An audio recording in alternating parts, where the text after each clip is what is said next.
각자의 생태계에서 최상위 포식지로 자리잡고 있는 녀석들, 그 이름하여 상어와 악어. 그런데 이 녀석들 서식지가 비슷하고 먹이도 공유하는 탓에 싸우는 모습이 종종 목격된다고 하는데요. 이렇게 오열을 가릴 수 없는 치열한 싸움에 사람들 또한 뜨거운 관심을 보인다고 합니다. 그렇다면 여기서 궁금한 점 하나, 막상막하의 대결을 치른 후 신은 과연 누구의 손을 들어줄까요? 그 전에 먼저 녀석들을 비교해보며 신이 선택한 승자는 누굴지 알아보도록 하겠습니다.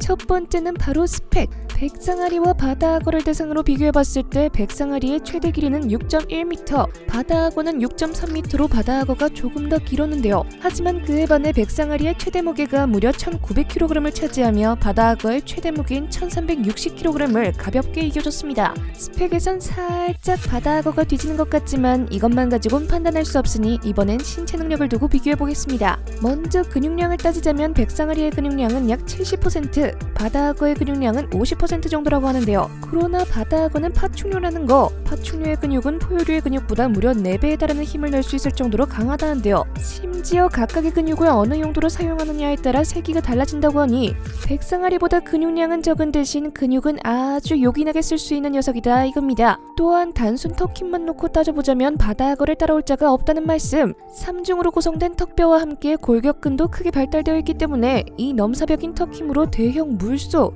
기린도 물속으로 끌고 갈 수 있다고 합니다. 그런데 이런 강력한 턱 힘 뒤로 알게 모르게 도와주는 부위가 있었으니 그건 바로 이빨. 먹잇감을 고정시킨 뒤 강한 충격을 가해 뜯어내는 대못 이빨도 한몫 톡톡히 하고 있다는데요. 덕분에 먹잇감만 잡았다면 절대 놓치지 않는다고 하니 충치 치료하러 자주 치과 방문하는 저에겐 저 이빨이 굉장히 탐이 납니다. 하지만 바다악어에 못지않은 이빨을 백상아리도 가지고 있다는 사실. 백상아리는 주먹이가 해양 포유류인 탓에 먹잇감의 지방층을 썰어내는데 적합한 톱니 이빨을 가졌다고 하는데요. 부정교합된 턱과 삼중날로 구성된 톱니 이빨로 코끼리 물범과 부리고래도 죽일 수 있고 대형 고래의 지방질도 손쉽게 썰어낼 수 있다고 하니 저 정도면 뭐든지 다 썰어버리는 장미칼이 아닐까 싶습니다.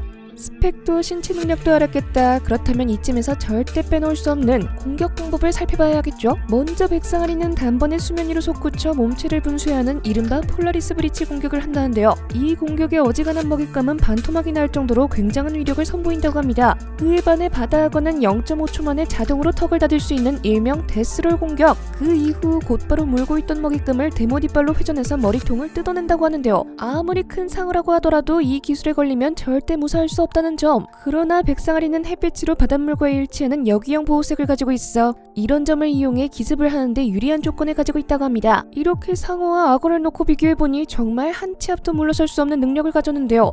그렇다면 실제로 이 능력을 가지고 상어와 악어가 만나 격투를 벌였을 땐 어떨까요?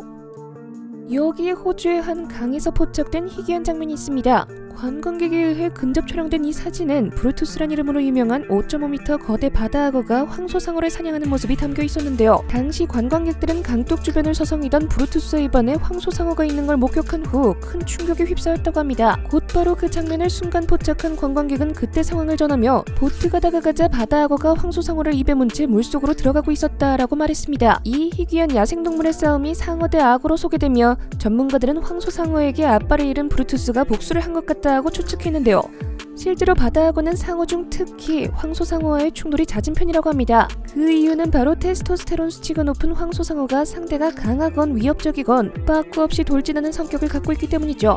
단 이렇게 달려드는 황소상어는 대부분 아성체이기 때문에 대형 악어의 적수가 될 수 없다고 하는데요. 즉 앞뒤 안 가리고 무턱대고 덤빈다는 황소상어. 그렇기에 황소상어 10%가 악어와의 충돌로 인해 상처를 지녔다고 합니다. 이걸 영광의 상처라고 해야 할지 바보 같다고 해야 할지 잘은 모르겠지만 충돌 살인은 잦아도 실제로는 어느 한쪽이 충돌을 피하는 경우가 더 많다는데요. 또한 호주에서 진행된 실험 결과 황소상어들은 악어 냄새에 매우 민감하게 반응한 탓에 의식적으로 피한다고 밝혔기 때문에 아마 10%에 해당했던 황소상어들이 나대는 게 아닐까 하는 느낌적인 느낌이 듭니다. 그렇다면 뱀상어 대 바다악어는 어떨까요? 고생물학자들은 악어의 배설물 화석에 뱀상어의 치연을 발견했다고 밝혔는데요. 이는 뱀상어가 악어의 복부를 공격하여 내장의 배설물에 흔적이 남았을 걸로 추정된다고 합니다. 그런데 뱀상어와 바다악어가 함께 고래사치를 먹는 모습이 포착되며 3m 크기의 뱀상어와 4m 크기의 바다악어는 크기가 엇비슷하고 무엇보다 큰 먹잇감이 있으면 서로 충돌하지 않고 같이 만찬을 즐긴다고 하는데요. 과연 예상을 뒤집는 뱀상어와 바다악어의 만남이 아닐 수 없네요. 하지만 여기서 더 놀라운 건 바로 백상아리 대 바다악어입니다. 본래 백상아리는 못해서 멀리 떨어진 큰 바다에 서식한 탓에 바다악어와의 충돌은 거의 없다고 보면 된다는데요. 그러나 1939년 호주 북부에서 어부들이 6m 정도의 바다악어가 5m 정도의 백상아리를 사냥하는 걸 목격하며 기네스북에 기록되었지만 시대가 시대일 뿐더러 그 진위 여부를 판단할 수 없다고 합니다. 또한 바다악어 전문가 아담 브리튼조차 나는 두 종이 충돌하는 걸 단 한 번도 본 적이 없다라고 말할 정도로 충돌 사례는 목격담만 전해지고 있다고 하는데요. 하지만 위와 같은 사항들을 다 고려해봤을 때 상어와 악어 중에 악어가 훨씬 더 위험해 보이는 건 맞는 것 같습니다. 실제 수치로 따져봤을 때도 악어가 상어보다 100배는 더 위험하다고 하니 뛰어난 공격력과 방어력을 가지고 있는 악어에게 굳이 상어가 덤비지 않는다네요. 짧지만 강렬한 세계의 대결이라고 말할 수 있는 상어 대 악어. 만약 정신없는 틈에 바다 안쪽까지 떠밀려가 설상가상 상어와 악어를 동시에 만난다면 슬쩍 악어 쪽으로 빌붙게 하시길 바라며 지금까지 생생지식 정보였습니다. 감사합니다.